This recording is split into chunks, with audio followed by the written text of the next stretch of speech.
myForest helps people to manage their woodland by allowing them to, first of all, map their woodlands. So they can view their woodlands using aerial imagery and normal mapping backdrops. They can map out their woodland. They can then take information from their woodland and store that data. So it might be information on the types of tree they have in their woodland, the size of trees, any particular special designations like sites of special scientific interest that are surround their woodland. And you can take all that information on the mapping and the data, and then you can use that to help create your management plans.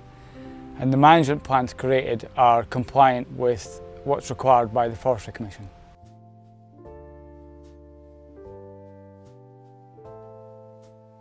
You can use the tool to draw around your woodland or map around your woodland. You can add features to it. You can use all that information that you've put in, all that drawing that you've put in to create maps. You can actually create printable maps that you can then use for contractors that are helping to manage your woodland, or indeed to attach to a management plan. A managed woodland is a healthy woodland. There's a saying that the woodland that pays is the woodland that stays.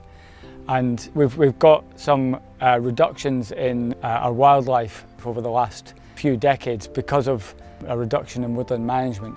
But at the same time, we're not generating the potential timber we can out of our woodlands. And added to that, we're the second or third biggest timber importer in the world. So if we can actually start managing our woodlands more actively, we can be helping our own economy and we can be benefiting wildlife. There's just multiple benefits to actively managing your woodland. And to do that, you need to create a management plan, because it's the only way you can really see all the impacts you have. I think the most useful part is that it links directly to the requirements of the Forestry Commission. So it helps people to, through the regulatory process, it helps people to keep the management of their woodlands legal and sustainable.